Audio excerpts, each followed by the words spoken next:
జాతీయ రైతు దినోత్సవం ఈ రోజు జాతీయ రైతు దినోత్సవం సందర్భంగా ఆయన రైతు బిడ్డ అయిన పల్లవి ప్రశాంత్ విడుదలైతుండు. దీనికి సహకరించిన మీడియా మిత్రులకు, సోదరులకు, electronic media, print media, social media సోదరులందరికీ నమస్కారాలు. ఈ రోజు జాతీయ రైతు దినోత్సవం సందర్భంగా ఆయన రిలీజ్ అయినందుకు మాకు చాలా సంతోషం. ఎందుకంటే ఒక రైతు దినోత్సవం వచ్చింది చూడు, ఎంత గ్రేటు. ఎలాంటి సంఘటన అనుకోకుండా జరిగిన సంఘటనకు జడ్జి గారు సానుకూలంగా స్పందించేసి ఈరోజు రిలీజ్ అవుతున్నారు. కాబట్టి సోషల్ మీడియాతో ఎవరితో మాట్లాడరు ప్రశాంత్ గారు. కాబట్టి దయచేసి మీరు ఓపికతో ఇచ్చేసి కొద్ది టైం ఇచ్చిన తర్వాత మళ్ళీ ఒకసారి చేస్తాం. కాబట్టి అందరికి ప్రత్యేక ధన్యవాదాలు.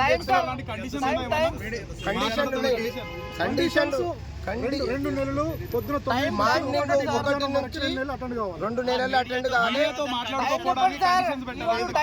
కండిషన్ ఏం లేదు, కానీ ప్రశాంత్ గారికి ఏం చెప్తున్నామంటే కొద్దిగా గ్రామీణ నేపథ్యం ఉన్నది. ఆయన భాష యాసను అర్థం చేసుకుంటలేరు.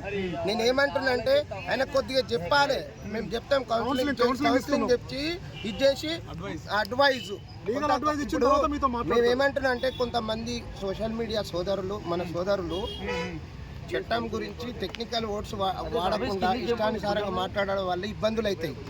కోర్టుకి ఇబ్బందులు అయితే, ప్రజలకు ఇబ్బందులు అయితే, చూసే వాళ్ళకి అవుతాయి, ఈ ప్రజలకు ఇప్పుడు ఇదైతే. కాబట్టి జాతీయ దినోత్సవం రోజు ఒక చిన్న గ్రామం నుండి వచ్చి పెద్ద స్టార్ అయింది. కాబట్టి దయచేసి మీరందరూ కోఆపరేట్ చేశారు, సోషల్ మీడియాలో, ప్రింట్ మీడియాలకు. వారందరికీ ప్రత్యేక ధన్యవాదాలు తెలియజేస్తూ మళ్ళీ ఒకసారి పెద్ద ప్రెస్ మీట్ పెట్టేసేసి ఇచ్చేసి పల్లవి ప్రశాంత్ తో మాట్లాడిస్తాం.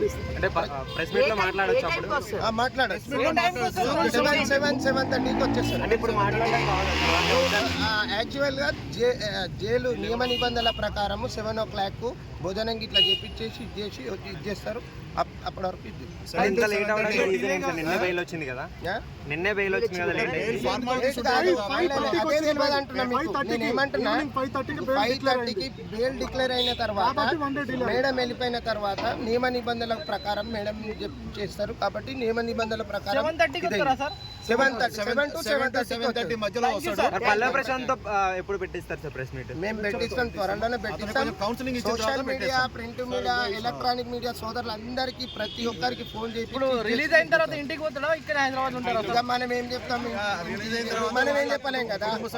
బయటికి ఎక్కడికైనా వెళ్ళొచ్చా సార్? అంటే దగ్గరలో వాళ్ళకి ఏడికైనా వెళ్ళొచ్చు. పల్లె ప్రజలు ఈ ప్రపంచం లేదన్నా తిరగచ్చు.